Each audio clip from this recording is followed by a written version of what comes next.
भाई जंगम दुखिया जोगी दुखिया, तपस्वी को दुख दूना हो। जंगम दुखिया जोगी दुखिया, तपस्वी को दुख दूना हो। आशा तृष्णा सबको व्यापे, कोई महल ना सुना हो।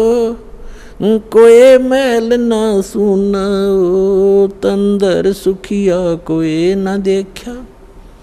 जो देखा सो दुखिया हो, उदय अस्त की बात करते हैं।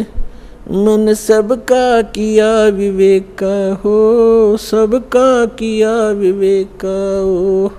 भाई साच कहूँ तो जग ना माने, पर झूठ कही ना जाई हो। साच कहूँ तो ये जग ना माने, पर झूठ कही ना जाई हो। ये ब्रह्मा विष्णु शिव जी दुखिया, जिन ये राह चलाई हो। जिन ये राह चलाई हो, तंदर सुखिया कोई ना देखा। जो देखा सो दुखिया हो, उदय अस्त की बात करते हैं। मन सबका किया विवेका हो, सबका किया विवेका हो। सुरपति दुखिया भूपति दुखिया, रंग दुखी बपरीती हो। सुरपति दुखिया भूपति दुखिया, रंग दुखी बपरीती हो। कहें कबीर और सब दुखिया, एक संत सुखी मन जीती हो। संत सुखी मन जीती हो, तंदर सुखिया कोई न देखा। जो देखा सो दुखिया हो, उदय अस्त की बात करते हैं।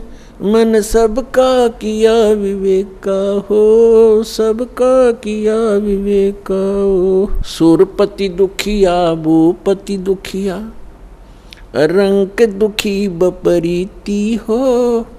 सुरपति दुखिया भूपति दुखिया, रंग दुखी बपरीती हो। कहे कबीर और सब दुखिया, एक संत सुखी मन जीती हो। संत सुखी मन जीती हो। पुण्यात्माओं, सौभाग्य आपका। आप जी को ये यथार्थ ज्ञान अमृत वचन सुनने को मिले, सौभाग्य प्राप्त हुआ आपको। भक्ति मुक्ति के दाता सतगुरु, ये भटकत प्राण फिरंदा, उस साहिब के हुक्म बिना नी तरवर पात हिलंदा। उस परमात्मा कबीर भगवान की, अल्लाह अकबर की, उस महान परमेश्वर की आपके ऊपर असीम रजा है। और आप युगों युगों के बहुत पुण्यकर्मी प्राणी हो, जो ऐसे भाग दौड़ के जीवन से समय निकाल कर यहाँ परमात्मा के दरबार में पहुँच पाते हो। उस परमात्मा की रजा बिना आप यहाँ नहीं आ सकते। आप ये ज्ञान भी नहीं सुन सकते, आप तक ये पहुँच भी नहीं सकता। इस ज्ञान को आप तक पहुँचाने के लिए परमात्मा ने 600 वर्ष पहले प्रयत्न किए, और उन दुष्ट लोगों ने, स्वार्थी नकली गुरुओं ने अपनी रोजी रोटी को उत्तम मानते हुए, प्रथम मानकर, अपने स्वार्थ को प्रधान मानते हुए कबीर भगवान उस धानक रूप जुलाहे को बहुत परेशान किया, और यथार्थ ज्ञान को हमारे तक, आप तक नहीं पहुंचने दिया। उस परमेश्वर ने वो अमर ज्ञान अपनी वाणी में, सच्चिदानंद घन ब्रह्म की वाणी में, कबीर वाणी में लिपिबद्ध करवा दिया अपनी प्यारी आत्मा धर्मदास जी द्वारा। अब उस ज्ञान को, परमात्मा के उस विधान को, जो 600 वर्ष पहले परमेश्वर अपने द्वारा रची हुई सृष्टि की जानकारी, और हम कौन हैं, कहाँ से आए हैं, यहाँ क्यों दुखी हो रहे हैं, जन्म और मृत्यु का कारण क्या है, ये सब कुछ उस समय बताना चाहते थे, लेकिन इन नकली धर्म गुरुओं ने, इन दुष्ट लोगों ने हमारे तक ये पहुंचने नहीं दिया। परमात्मा का घोर विरोध करा दिया। उनको काटने, मारने, बुरी तरह परेशान करने पर ही लगे रहे, जनता को भ्रमित करते रहे। उस परमेश्वर ने कहा था कि जब 5500 वर्ष कलयुग बीत जाएगा, उस समय सभी अपनी प्यारी आत्माओं को शिक्षित करूंगा, पूरे मानव समाज को। और सदग्रंथों को, ये सभी धर्म के धर्मी अपने धर्म ग्रंथों को सत्य मानते हैं, और जिन गुरुओं को हम शास्त्र विज मानते थे वो अपने ही सदग्रंथों से अनभिज्ञ थे, अपरिचित थे, अज्ञानी थे। और हम उनको केवल संस्कृत भाषा जानने के कारण उन पर विश्वास किया करते थे कि सभी सदग्रंथ संस्कृत भाषा में हैं, और ये हमारे हिंदू धर्म गुरु संस्कृत भाषा पढ़े हैं, इन्होंने सदग्रंथों को ठीक ठीक जाना होगा, ये सही बता रहे। और उनकी एक दाल गलती रही उस समय कि कबीर जुलाहा है, धानक है, और उस समय संस्कृत पढ़ने का अधिकार केवल ब्राह्मण वर्ग को ही था। इसलिए आम आदमी को ये शंका नहीं बनी, ये विश्वास बना नहीं, ये शंका बनी रही कि कबीर जी अशिक्षित हैं, परमेश्वर कबीर जी अशिक्षित हैं, ये झूठ ही बोल रहे होंगे सदग्रंथों के बारे में। क्योंकि सदग्रंथ हमारे पवित्र वेद, पवित्र श्रीमद् भगवद गीता, पवित्र पुराण आदि आदि ये संस्कृत भाषा में लिपिबद्ध हैं। तो परमात्मा ने ये समय निर्धारित किया था, अपनी प्यारी आत्मा धर्मदास जी से बताया था। और धर्मदास जी ने जब पूछा, परमात्मा आज तो बहुत ही धार्मिक व्यक्ति हैं, इनके अंदर धार्मिकता है, बुराइयों की भी त्रुटि है, यानी कमी है, बुराइयां भी कम हैं, न्यून हैं। और 5500 वर्ष जब कलयुग बीतेगा, यानी आज से लगभग 600 वर्ष पश्चात, तो और आप बताते हो कलयुग में मानव की वृत्ति बहुत गिर जाएगी, इनके विचार मलिन हो जाएंगे, चरित्र ठीक रहे नहीं, अविश्वासी कृत घनी बन जाएंगे। तो तब कैसे समझाओगे मेरे मालिक? तब परमेश्वर ने कहा था कि उस समय सबसे पहले मैं इनको शिक्षित करवाऊंगा। परमात्मा कबीर जी कहते हैं, ये सब खेल हमारे किए, हमसे मिले सो निश्चय जिए। और फिर जब ये शिक्षित हो जाएंगे तब अपना दास भेजूंगा। तब तो कहा था मैं स्वयं जाऊंगा और उन सदग्रंथों के गूढ़ रहस्यों को जन साधारण को बताऊंगा, लेकिन स्वयं नहीं आए तो दास भेज दिया पुण्यात्माओं उस परम पिता ने।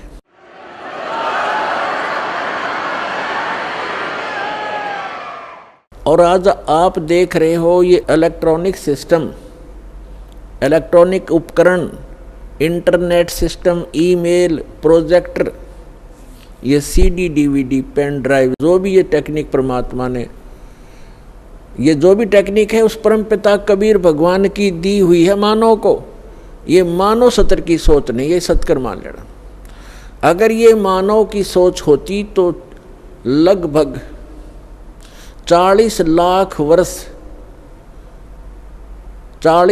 वर्ष तो इस चतुर्युगी के बीत गए हैं और आज तक ये टेक्निक उपलब्ध नहीं हुई, मानव नहीं खोज सका। ये परमात्मा ने कलयुग इसलिए नाम रखा इसका कि इसमें मशीनरी युग होगा, टेक्निक इसके अंदर परमात्मा अपने बच्चों को देंगे। और उसका मूल उद्देश्य ये है कि इस तत्व ज्ञान को जो 600 वर्ष पहले परमात्मा कबीर जी बताना चाहते थे, आज घर बैठे अपने बच्चों को इन टीवी के माध्यम से, इंटरनेट के माध्यम से, ये जो यूट्यूब आदि बन गए हैं, इनके माध्यम से घर बैठे ये अमृत ज्ञान बताऊंगा। और तब ये समझ जाएंगे और मेरे पास आ जाएंगे, अपना कल्याण करवा लेंगे। तो ये सारा कुछ जो उपकरण बनवाए हैं परमात्मा ने, ये इसलिए दिए हैं, उस परमात्मा गॉड गिवन ये माइंड है, जीव का अपना सतर की सोच नहीं है, ना ये बना सकता है। और जैसे अभी इस दास का जन्म हुआ किसान परिवार में, 50 वर्ष पहले जब हम 10-12 वर्ष के थे, हमारे यहाँ जो गेहूं की कनक को निकालते थे उसमें से भूसा अलग और कणक अलग करने के लिए एक 50 मन गेहूं के लिए 1 महीना लगता था। उसके ऊपर बैल घुमाते रहते थे, एक छड़ा बांध के पीछे बैलों के उसको घुमाते रहते थे। कम से कम 1 महीने में जाकर 20 दिन में जाकर के वो बारीक होता था, तब उसको बरसा बरस गेहूं अलग और भूसा अलग करते थे। ऐसी टेक्निक थी उस समय। और उससे पहले तो और हमारे समय में तो ऐसे घुमाने वाली चारा काटने की मशीन हाथ से घुमाने वाली लग गई थी, जिसने गंडासा कहते हैं। और उससे पहले हमने देखे हमारे दादाजी हाथ से ऐसे काटा करते थे, ऐसे। और पीछे जाओगे तो क्या होगा? तो कहने का भाव ये है कि जो आज टेक्निक प्राप्त है ये गॉड कबीर गिवन है, ताकि आप अपने सदग्रंथों को इन प्रोजेक्टर और DVD के माध्यम से रूबरू देख सकें, आंखों देख सकें, फिर मिला सकें अपने आपके घर उपलब्ध होती हैं ये सभी सदग्रंथ। और दया करी परमात्मा ने के अनुवादित करवा दिया उन्हीं के द्वारा जिनको ज्ञान नहीं था। अनुवाद उनको भाषा आती थी, जैसा भी उन्होंने अनुवाद, जहाँ उनकी बुद्धि काम करना बंद कर गई वहाँ तो गलत कर दिया, और जहाँ साधारण अनुवाद थे उन्होंने कर दिए। कहाँ स्लिप करी उनकी बुद्धि? जैसे श्रीमद् भगवत गीता अध्याय नंबर 7 के मंत्र नंबर 18 में अनुत्तम गति शब्द है। गीता ज्ञान दाता अपने से अन्य परमात्मा के विषय में जानकारी देता है और अपने विषय में भी जानकारी देता है। लेकिन गीता अनुवाद करने वालों का दृष्टिकोण यही रहा कि श्री कृष्ण जो है ये सुप्रीम पावर है। श्री कृष्ण इज विष्णु, ये विष्णु जी को सुप्रीम पावर मानकर ये मानते रहे कि श्रीमद् भगवत गीता का ज्ञान श्री विष्णु जी ने दिया है श्री कृष्ण रूप में। श्री कृष्ण भी विष्णु ही थे, ये खुद मानते हैं हमारे धर्मगुरु। तो इन्होंने श्रीमद् भगवत गीता को ठीक से ना समझकर, क्योंकि उनको सृष्टि रचना का ज्ञान नहीं था, जिस कारण से उन्होंने श्री कृष्ण को ही मूल परमात्मा मान लिया। जबकि गीता अध्याय नंबर 15 के श्लोक 16 और 17 में 3 प्रभु बताए हैं, 3 पुरुष बताए हैं। एक सरपुरुष है ब्रह्म, जिसको सरब्रह्म भी कहा जाता है। सरब्रह्म ये केवल 21 ब्रह्मांड का स्वामी है। और दूसरा अक्षर पुरुष, इसको अक्षर ब्रह्म भी कहते हैं, इसको पर ब्रह्म भी कहते हैं। ये 7 संख्य ब्रह्मांड का स्वामी है, प्रभु है, पुरुष है, मालिक है। पुरुष कहो परमात्मा को। श्रीमद् भगवत गीता अध्याय नंबर 15 के श्लोक नंबर 16 में कहा कि 2 पुरुष हैं इस संसार में, पृथ्वी वाले लोकों में, और ये भी नाशवान और इनके अंतर्गत जितने प्राणी हैं वो भी नाशवान है। जीव आत्मा किसी की नहीं मरती, वो तो पशु पक्षी की भी नहीं मरती। श्रीमद् भगवत गीता अध्याय नंबर 15 के श्लोक नंबर 17 में तुरंत कहा है, उत्तम पुरुष है तू अन्य। पुरुष माने परमात्मा, प्रभु, स्वामी। उत्तम पुरुष यानी पुरुषोत्तम। पुरुषोत्तम तो इन दोनों से कोई भिन्न है। सरपुरुष और अक्षर पुरुष, जो 16वें श्लोक में बताए, इनसे कोई भिन्न है, वो वास्तव में परमात्मा कहा जाता है। उत्तम पुरुष है तू अन्य, परमात्मा इति उदाहरत। यह लोकतरम आविश्य विभर्ति अवय ईश्वर है। उत्तम पुरुष यानी पुरुषोत्तम, श्रेष्ठ भगवान, सही परमात्मा तो इन दोनों से कोई और है, अन्य है, और वही परमात्मा कहलाता है, वो परमात्मा कहा जाता है। और वही तीनों लोकों में प्रवेश करके सबका धारण पोषण करता है। श्रीमद् भगवत गीता अध्याय 15 के श्लोक नंबर 1 से लेकर 3 में एक विशेष विवेचन है, विवेश विवरण है कि उल्टा लटका हुआ यह संसार रूपी वृक्ष है। उल्टा लटका हुआ संसार रूपी वृक्ष जानो, जिसकी ऊपर को जड़ तो समझो मूल मालिक है, वो उत्तम पुरुष है, तू अन्य जो है वो तो है जड़ मूल, और उसके बाद जो जमीन से बाहर दिखाई देता है वो सारा पेड़ होता है। उसके फिर विभाग बताए हैं। अक्षर पुरुष जो तना है वो अक्षर पुरुष है, और उससे कोई मोटी डार निकलती है वो सरपुरुष समझो। और उस सरपुरुष के आगे जो 3 शाखा हैं, रजगुण ब्रह्मा, सतगुण विष्णु, तमगुण शिव जी, वो आगे शाखा हैं, वो देव हैं, ये तीनों ब्रह्मा विष्णु महेश हैं। और 5 रूप संसार, उस परमेश्वर ने श्रीमद् भगवद गीता अध्याय नंबर 15 के श्लोक नंबर 1 में बताया है कि ऊपर उसी का विवरण अपनी सिंपल लैंग्वेज में सच्चिदानंद घन ब्रह्म की वाणी में कहा कि अक्षर पुरुष एक पेड़ है और सरपुरुष वाकी डार। सरपुरुष कहते हैं ज्योति निरंजन काल को, और इस काल के 3 पुत्र हैं, रजगुण ब्रह्मा, सतगुण विष्णु, तमगुण शिव जी। इस सरपुरुष के पुत्र हैं 3, ब्रह्मा विष्णु महेश। अक्षर पुरुष एक पेड़ है, सरपुरुष वाकी डार, और तीनों देवा शाखा हैं, ये 5 रूप संसार। तो इस पूरे प्रकरण में ब्रह्मा विष्णु महेश की क्या स्थिति है, ये इस ब्रह्म के पुत्र हैं, और ब्रह्मा विष्णु महेश की माता दुर्गा है, अष्टंगी देवी। तो विष्णु जी कौन है? विष्णु जी एक ब्रह्मांड में एक विभाग के विभागीय मंत्री हैं, सतोगुण विभाग के, और ये 3 भाई हैं, तीनों का अलग अलग विभाग है। रजोगुण विभाग के मंत्री मालिक प्रभु स्वामी ब्रह्मा जी, और सतोगुण विभाग के स्वामी श्री विष्णु जी, और तमोगुण विभाग के स्वामी प्रभु श्री शंकर जी। ये एक ब्रह्मांड में केवल एक विभागीय मंत्री हैं, और इनका पिता जो ब्रह्म है सरपुरुष, वो एक ब्रह्मांड के अंदर मुख्य मंत्री का रोल करता है। ऐसे ऐसे 21 ब्रह्मांड हैं सरपुरुष के, जिसको ज्योत स्वरूपी निरंजन काल भी कहा जाता है, जिसके लोक में हम रह रहे हैं। और फिर है अक्षर पुरुष। अक्षर पुरुष के 7 शंख, नील पद्म शंख, 7 शंख ब्रह्मांड हैं। और फिर तीसरा रहा वो परम अक्षर पुरुष, उत्तम पुरुष है तो अन्य, वो ओवरऑल कंट्रोलर है असंख्य ब्रह्मांड इंक्लूडिंग सरपुरुष एंड अक्षर पुरुष, इन सब के ऊपर, और इसकी इनके अतिरिक्त जितने भी ब्रह्मांड हैं, पूरा विश्व है, पूरा संसार है, उन सब का मालिक है वो मूल मालिक है, वो संसार रूपी वृक्ष की जड़ है, मूल है, जहाँ से जैसे पूरे पेड़ को मूल से आहार प्राप्त होता है, ऐसे वो परमात्मा कबीर भगवान परम अक्षर पुरुष वो सबका पालनहार है। अब जैसे जिन महापुरुषों को परमात्मा मिले,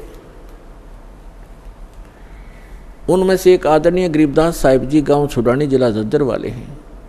वो बताते हैं परमात्मा को आंखों देखकर परमात्मा से परिचित सारी सभी ब्रह्मांडों से और परमात्मा द्वारा रची सृष्टि से परिचित होकर कहते हैं, अनंत कोटि ब्रह्मांड का एक रति नहीं भारे, सतगुरु पुरुष कबीर हैं ये कुल के सिरजनहार। आप सुन रहे थे जगत गुरु तत्वदर्शी संत रामपाल जी महाराज जी के मंगल प्रवचन। अधिक जानकारी के लिए विजिट कीजिए हमारी वेबसाइट www.jagatgururampalji.org। संत रामपाल जी महाराज जी के शुभ आशीर्वाद से पूरे विश्व भर में 500 से भी ज्यादा नाम दीक्षा केंद्र हैं, जिन पर संत रामपाल जी महाराज जी द्वारा ऑनलाइन निशुल्क नाम दीक्षा दी जा रही है। अपने नजदीकी नाम दीक्षा केंद्र का पता करने के लिए संपर्क करें 8222880541।